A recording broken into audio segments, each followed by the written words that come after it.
You're listening to the Cyberwire Network, powered by N2K.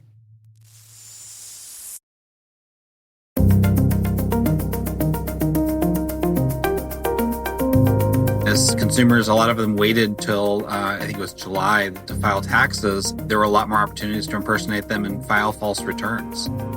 Hello, everyone, and welcome to the Cyberwire's Hacking Humans podcast, where each week we look behind the social engineering scams, the phishing schemes, and the criminal exploits that are making headlines and taking a heavy toll on organizations around the world. I'm Dave Bittner from the Cyberwire, and joining me is Joe Kerrigan from the Johns Hopkins University Information Security Institute. Hello, Joe. Hi, Dave. Got some good stories to share this week, and later in the show, my conversation with Robert Capps. He's from New Data Security. We're going to be talking about what businesses can do to bolster their protection against tax fraud.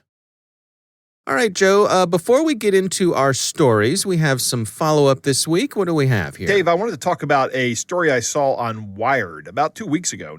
We saw a story, I think it was your story, that you talked about a bizarre loader scam that used a phishing email to say you were about to be charged for some book service. Mm-hmm.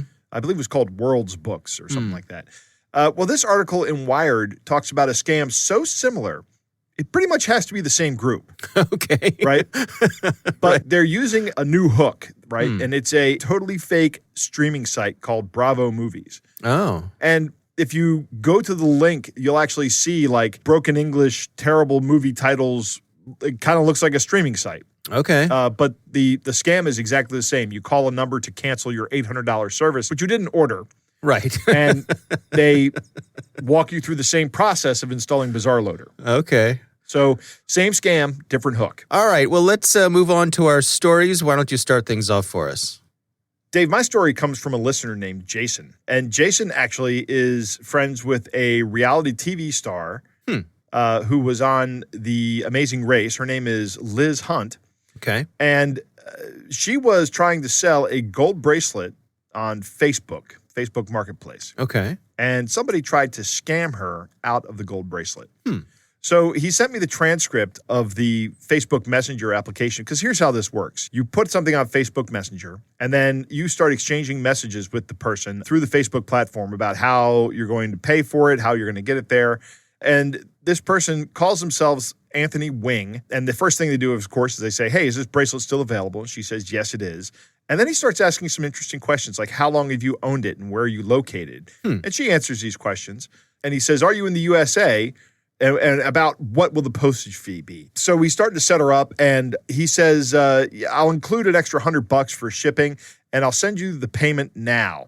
But then what he does is he spoofs some emails, because her PayPal account is an email address, right? Yeah. Right. So he has the email address, and he sends her an email from a fake account that looks like it's PayPal, that looks like PayPal is saying somebody has paid $3,800, and that account is on hold until you enter a tracking number, or that amount is on hold until you enter a tracking number. Huh. I haven't heard of this specific scam before, but this is a really clever scam. And then he starts getting insistent that she send him the bracelet, right? He's not belligerently insistent, but he's like, okay, I've sent you the money and it's sitting there in PayPal, even though he's never sent it. And he sends her address, and she says, okay, I'll send it tomorrow. But fortunately for Liz, she is friends with our listener, Jason. She goes to Jason and says, this is starting to throw up a couple of red flags for me. So Liz sent a payment request to this Anthony guy. And Anthony sent back fake emails that looked like the money had been deposited. Right, and it looks like it's sort of in a type of escrow even. Right, exactly. Which could give you an additional false sense of security. 100%. Yeah. And Jason says, it says that I sent the request, but I don't actually see anything has been sent from you. I'm looking at my PayPal account. And the guy goes, what do you mean? Then Jason notes that the next messages came in like within 3 seconds.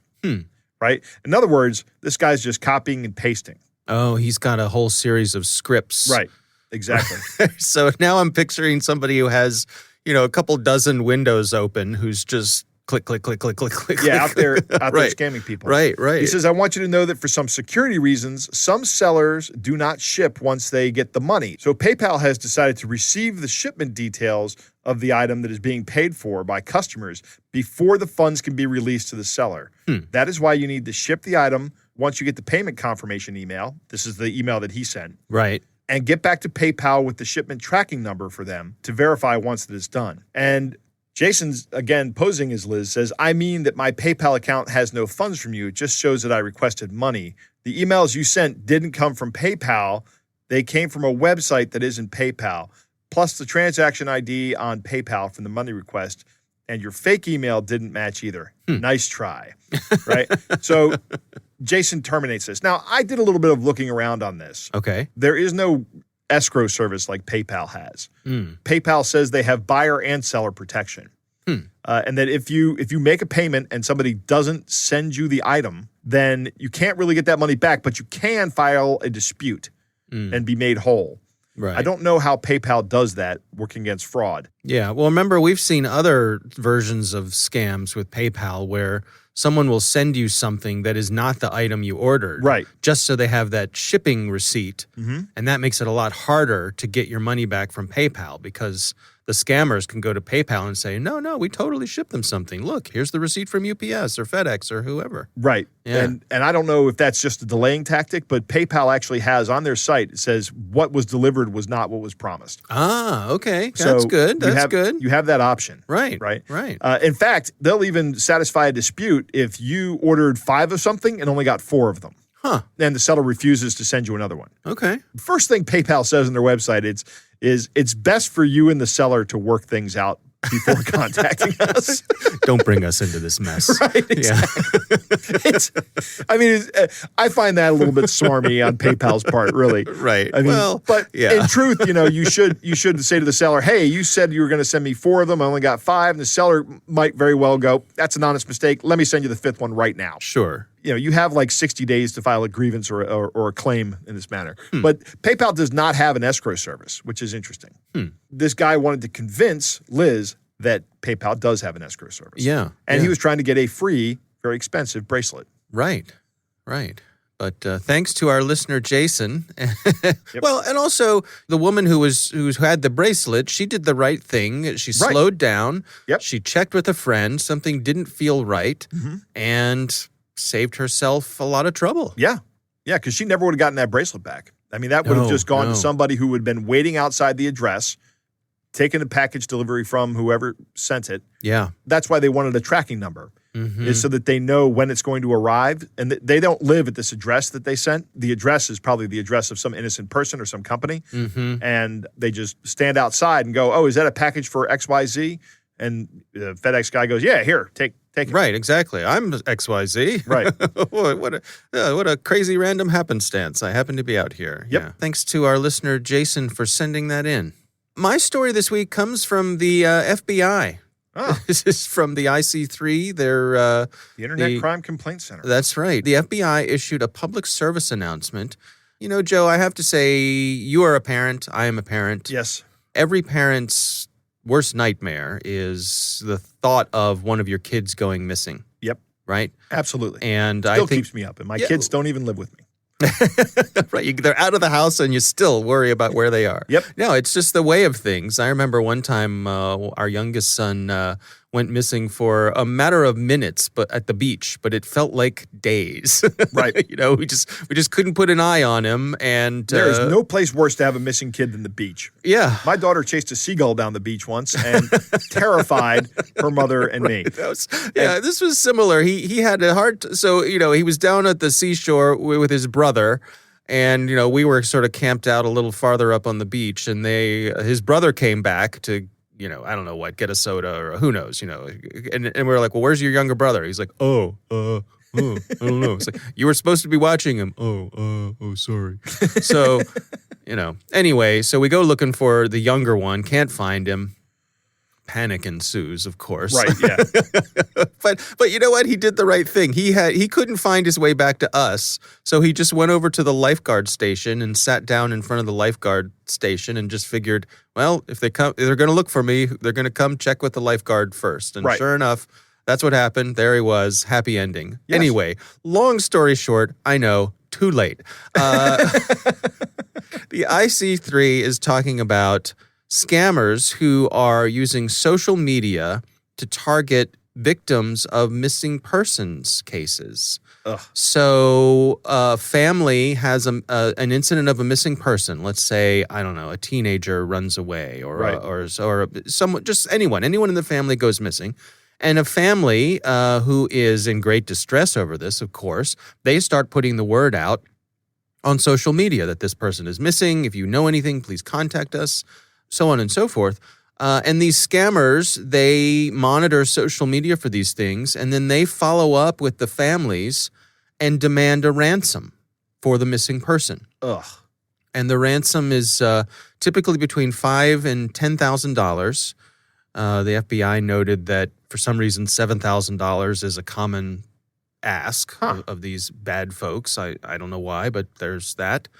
And they highlight several cases here where folks had reported someone missing. They'd reached out on social media to ask for help. Someone contacted them demanding a ransom, and it turns out the person was not actually missing. Time passed, and the person was found unharmed, had been, visiting a friend, who knows what. Most of these things end that way, actually. Yes, exactly. So one thing that the FBI wanted to do, obviously they want folks to be aware of these scams, and we're doing our part here to help spread the word about that. Yes. But they also said that if anyone reaches out to you for something like this, please contact your local FBI field office. Right. And they say, obviously, keep all the documentation, emails, text messages, take screen captures, all that kind of stuff. Don't delete anything before law enforcement's able to review it. But they also make a really good point. They say it's important that you tell them everything about the online encounters, even though some of it might be embarrassing for the parent or the missing person, especially if everything turns out to be fine. And I could easily imagine being embarrassed that you nearly fell for a scam like this. Right. Well, I don't know that I would be embarrassed by that. I mean, you are in a distressed emotional state. Yeah. We frequently talk about the distressed emotional state these guys try to induce, right? Well, why not skip that step and already hit somebody in a distressed emotional state Right. who's not thinking clearly, Oh, yeah. right? Yeah. And start asking them for money. Now, we've heard other stories a while ago about kidnapping scams where somebody just calls you out of the blue and says, we've kidnapped your daughter, and they have someone in the background screaming. Right. Which is also equally despicable as this. I'd like to get my hands on these people, Dave. It's tough. Yeah, it's so hard. They target these people. My point is, I would not be embarrassed about this. I try not to feel embarrassed about it. Yeah, right. I understand maybe you do feel that way, but try not to. You have been targeted by some slime ball. Yeah. And law enforcement they're going to be empathetic. They're not going to shame you or, tell you everything you should have done better to, that's not going to happen. The more information you can give them, the more likely it is that they'll be able to connect the dots and hopefully bring justice to these folks. Right. Yeah. So we'll have a link to that. It's actually a public service announcement from the FBI. Interesting read. It's a short read, but has a few examples of some of the things they're tracking. So that is my story for this week. Joe, it is time to move on to our catch of the day. Dave, our catch of the day comes from Reddit user Gil Firkin. They were targeted by a crypto scammer who promised outrageous returns. Okay. So why don't you read the part of the scammer and I'll read the part of Gil Firkin. All right. Hey, how are you doing? Okay, so many people now messaging me about investing. So many. Same here, Dorothy. Where are you located? Good old US of A. You mean United States of America? Yes. Okay, same here. I got connected to you from Tron Group. Are you currently investing into that? So Tron is a coin. There's a crypto coin called Tron right now. Right. Just a little bit of background. Mm-hmm. I joined the group because my grandson sent me some of this Tron stuff. He said I should learn how to be more up to date. He is such a good boy. That's nice. How much worth of Tron do you have in your possession? How do I check how much it's worth? What platform do you have your Tron? Log to your wallet where you've got the Tron. Make a screenshot. Let me see. Understood? Wait, I'm talking to someone else that says they can get me larger returns. I want to get the most I can. This is what I mean. And they sent a picture of the wallet of a Tron coin wallet, and he's trying to get Dorothy to send the information. He goes on. How much can that returns be? Yeah, 10 times my money back. Though that's poor. It's better than what you offered. What did I offer? I never offered anything to you yet. Was trying to know how much you had in your Tron wallet. So when did I offer anything to you? Oh, I'm sorry. That must have been one of the other 30 people that messaged me. I'm so confused right now. It's impossible to keep this all together. So this guy is offering you 10 times your money daily, returns daily, but have you thought about making that money every 1 hour? That's what I've to offer you. So you know how much you'll be making every 1 hour? 10 times returns on your investment every 1 hour. Wow. Let me do some maths to confirm. 10 times per hour. How long can I invest? Like, will you let it grow if I leave it with you for a little bit? Oh, yes, it's a long-term investment. I'll let it grow till you're ready to withdraw. You'll know how much you'll be making. So wait 1 sec. So how much do you have to invest? Okay, so if I invest $500 with you and leave it with you for 9 hours, that will be a return of $1.6 trillion. Are you able to deposit every cryptocurrency into my wallet because you are promising more than the entire market capitalization? Yes. Dude, bloody hell. How do you plan to do that? It's $45,000, not $1.6 trillion. What did you calculate? 10 times per hour for 9 hours. That's $500 times 10 to the ninth power. 500 times 10 in 9 hours is $45,000. Not even close. Did you study maths at all? I must admit, it makes it easier to see through the scams when your grasp of basic maths is so bad. 500 times 10 is what? You said per hour, so it's 500 times 10 for the first hour, then times 10 for the second hour, Yes. then times 10 for the third hour, Answer my question. which for 9 hours is 500 times 10 times 10 times 10 times 10 times 10 times 10 times 10 times 10 times 10. 500 times 10 is what? For the first hour, I start with $500 and I end up with $5,000. Then that $5,000 invested goes to $50,000. Okay, now listen. You've invested $500, and in an hour, you've got $5,000. 1 hour, you have $5K. You said 10 times in an hour. How much money do I have at the start of the second hour? $5,000? 10 times returns in an hour is $5,000. Right. Then you take that $5,000 and multiply it by 10. Only for the first hour. Then the second hour is 2 times. Listen to me. I love this. She's starting to frustrate this guy, and it's really great. And the returns decrease 10 times per hour means the amount goes up by 10 times per hour. You can't say that the second hour you're investing the $5K you made in the first hour. This is amazing. Your $500 is what runs the trade. So after your first $5K, it compounds automatically with your $500 initial deposit. Please don't delete this chat because YouTube is going to love it. And gives you another $5K, which is $10K in 2 hours. So I don't know where you're calculating yours from. Oh my God, I can barely breathe. This is the best. You need to read up on compound interest. You make profit from your invested amount. Not simple interest. Do you even know what you're saying? Yes, I do. That's why it's funny. I don't think so. I know. That's what makes this even funnier. You invested $500 and in 1 hour you make $5K. Yep, then you have $5,000 invested, not $500. If I invested $5,000, how much would you pay me at the end of an hour? And that's where the conversation seems to end. I think at this point in time, the guy probably just got tired of this and realized he was getting jerked around by this user. But this is good work. You kept somebody busy for a little bit. They thought they had you on the hook. I don't know if this person actually has 30 other scam attempts going on at the same time, but I would not be surprised. Yeah. Good to eat up some of their time. Yep, absolutely. Thank you very much for sharing that on Reddit. All right. Well, that is our catch of the day. We would love to hear from you. If you have something you'd like for us to share on air, you can send it to hackinghumans@thecyberwire.com.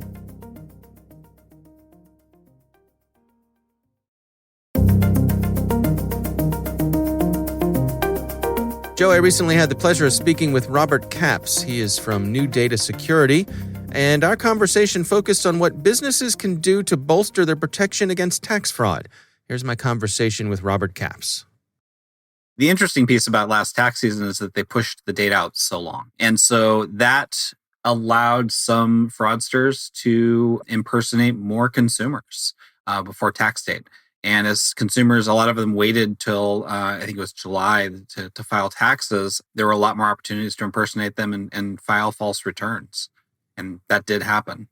Also, last year around COVID, we saw a lot of data breach, a lot of loss of consumer information from various web properties around the internet. And that information also fueled those IRS return scams and things like unemployment scams around the US. For folks who aren't familiar with it, can you give us the basics of how a tax fraud scam works? Consumer or commercial, it has everything to do with getting a tax return filed in the name of an organization or a person prior to them being able to file.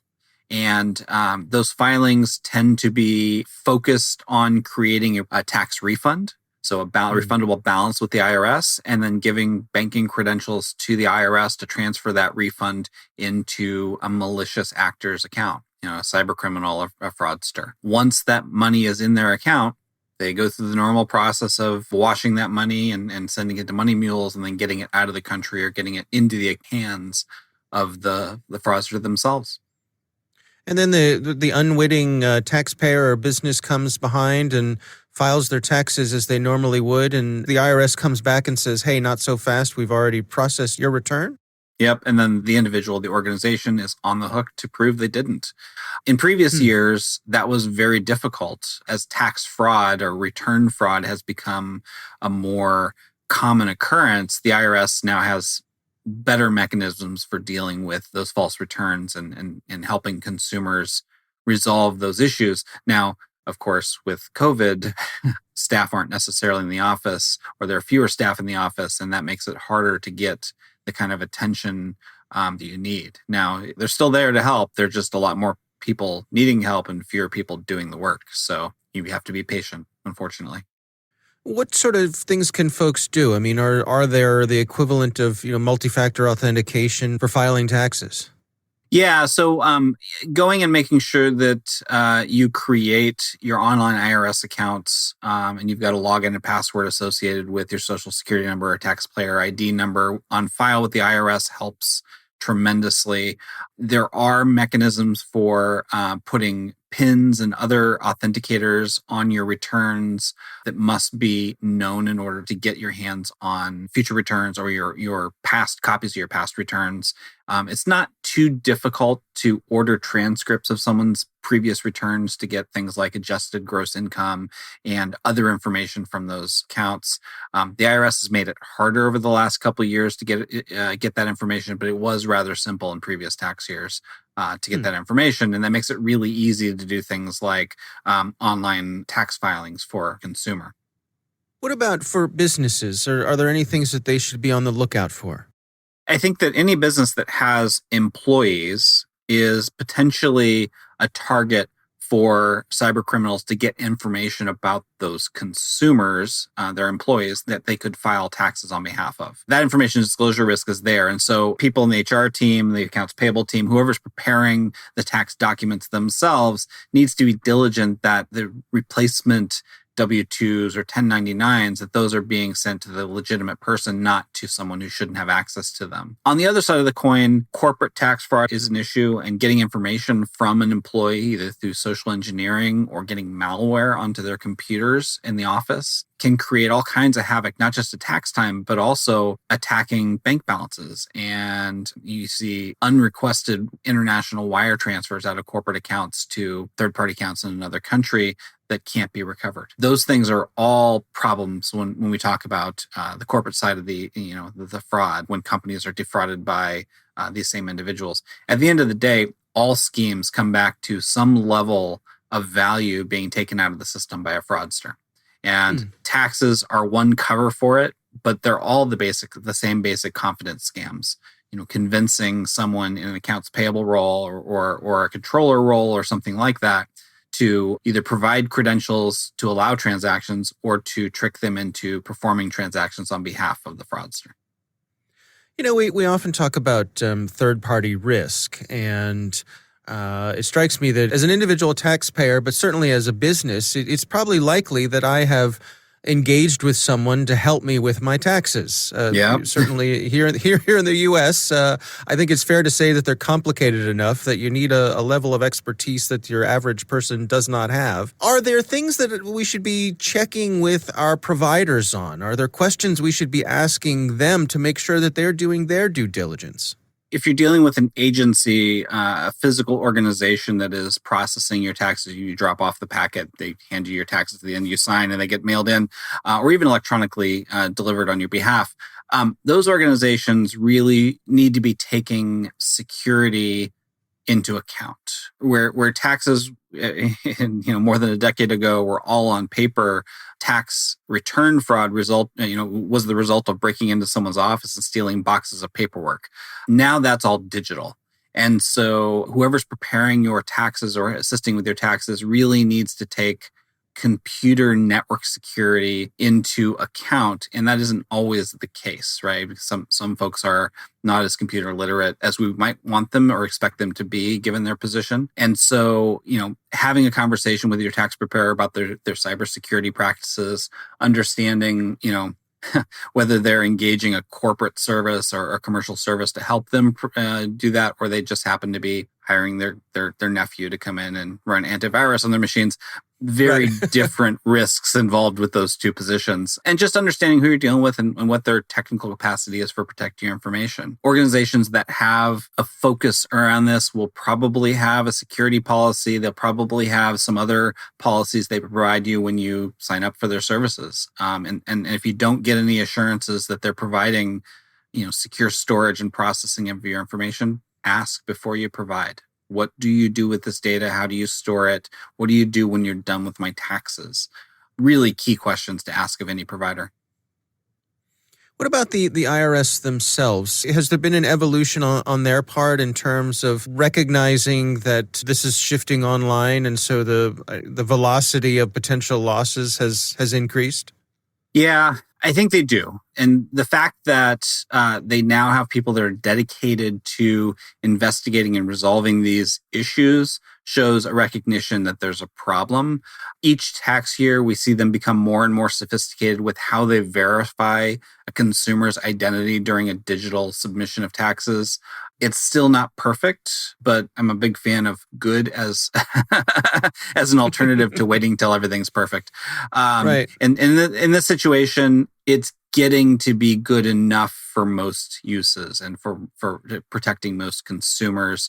The issue isn't actually at the IRS. The issue is that the internet is awash in consumer data, and a lot of the data points that are used to authenticate a consumer online have already been stolen or are available in commercial data services if you have a credit card.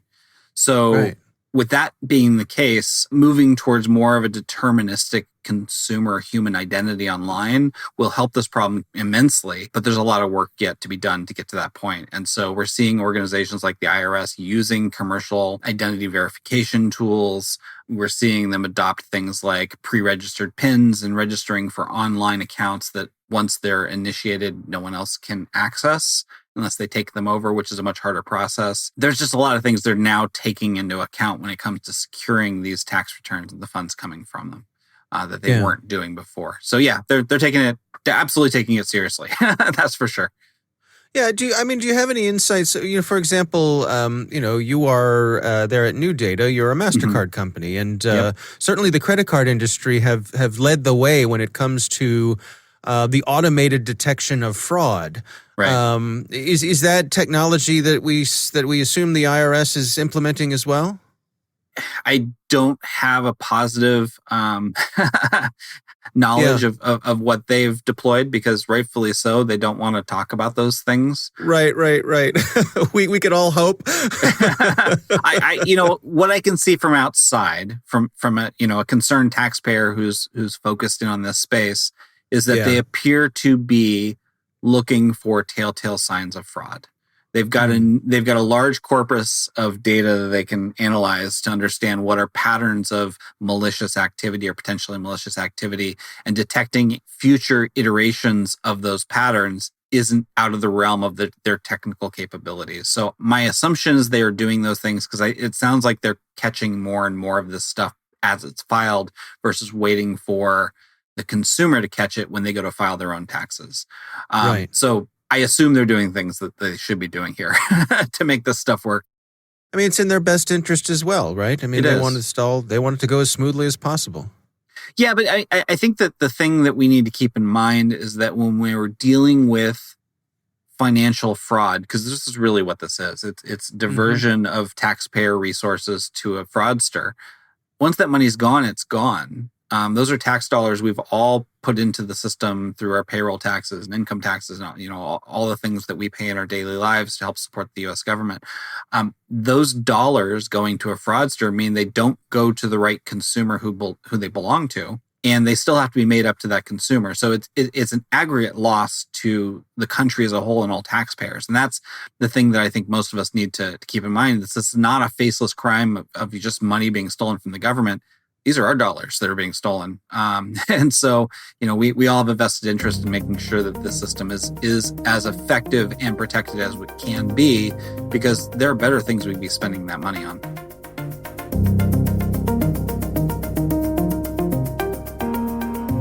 All right, Joe, what do you think?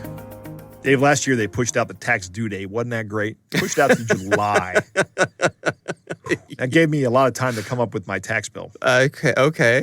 Which was great. Okay. But the downside is it gave scammers an increased opportunity, a larger time window to run these fraudulent tax returns. Yeah.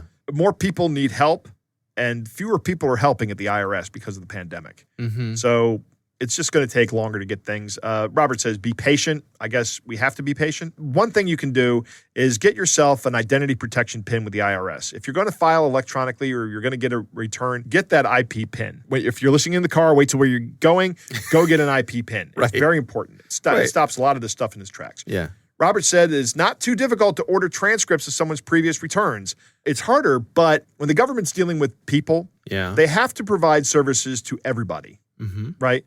And they have to make it as simple as possible to do that. Right. So because you have varying degrees of capability among the population, and everybody's entitled to these services, right? Like, hey, I need the records of my taxes from the past 5 years. And the IRS has to say, okay, well, as soon as we verify who you are, we can give those to you. Right. And that verification process has to be doable by everybody. Right. They can't just serve folks who have PhDs. Right, exactly. Yeah. It leaves open a vulnerability, if you will, that's necessary by design. So I mean, I understand this is a tough problem. Yeah. You have to balance the security with accessibility. Absolutely. That is one of the constant tugs of wars. Is it it's tug of wars. Go on in the security world. Tax fraud is one of the big reasons that bad guys go after employee data. I've heard stories of HR people being targeted by scammers pretending to be the CEO of the company and just going, I need all the personal information of all of our employees right now. I'm working on closing some kind of business finance to extend because we're running out of money. And the person sends it and the data, it's a data breach. Now, these bad guys have enough information to file fraudulent tax returns from one phishing email. 2 points that Robert made in passing that I want to amplify. First off, he said an interesting statement that people used to have to break into buildings to steal tax records, but now they can do it over the internet. And that brought this to my attention. This is not a new crime. And it's one of the things that our forensics professor, Dr. Leschke, says. He says that the internet doesn't really create new crimes. It just provides a new way to commit old crimes, right? So that's really what we're looking at here. These fraudulent tax returns aren't new. They're just more prevalent now. Yeah. And now they're a bigger drain on the Treasury. So I thought that was kind of a subtle point that Robert made that should be amplified. We're not dealing with new crimes. And the other point he made is you don't need to get perfect. You just need to get better. This is like never let the perfect be the enemy of the good. Right. If you can do something to improve your security, do it. As practitioners, we tend to say, well, that still makes you vulnerable. Like adding SMS two-factor authentication. If you don't have that turned on and it's the best that the provider offers, use it. Even though it's not perfect. Yeah, it's like adding a deadbolt to your front door lock. Right, exactly. Just maybe your neighbor doesn't have one, and that makes you less likely to be targeted. Exactly. Yeah. Robert makes a great point. They're not stealing money from the government. They're stealing money from us. This means that it's money that will not get spent on services, and it only increases the national debt. It could be used elsewhere, right? for better purposes than padding the pockets of some scammer. Remember, when it comes to the IRS will never call you. They will never threaten to have you arrested. They will never demand that you make payment via any method other than writing a check payable to the United States Treasury. They do not demand green dot cards, credit card payments. There are no gift cards, no cash in an envelope, and no cryptocurrency. Right. Yeah. I mean, you can pay your tax returns by credit card, but you actually have to use a third-party service to do that. But they will never demand that you do it that way. Mm-hmm. The IRS will send you a letter, and if you ignore those, they will send you a Treasury agent with a badge. Right. Hopefully it doesn't come to that. Yes. Pay attention to the letters from the IRS. Yeah, absolutely. All right. Well, our thanks to Robert Capps from New Data Security for joining us. We do appreciate him taking the time. We want to thank all of you for listening. And of course, we want to thank the Johns Hopkins University Information Security Institute for their participation. You can learn more at isi.jhu.edu. The Hacking Humans podcast is proudly produced in Maryland at the startup studios of Data Tribe, where they're co-building the next generation of cybersecurity teams and technologies. Our senior producer is Jennifer Iben. Our executive editor is Peter Kilpie. I'm Dave Bittner. And I'm Joe Kerrigan. Thanks for listening.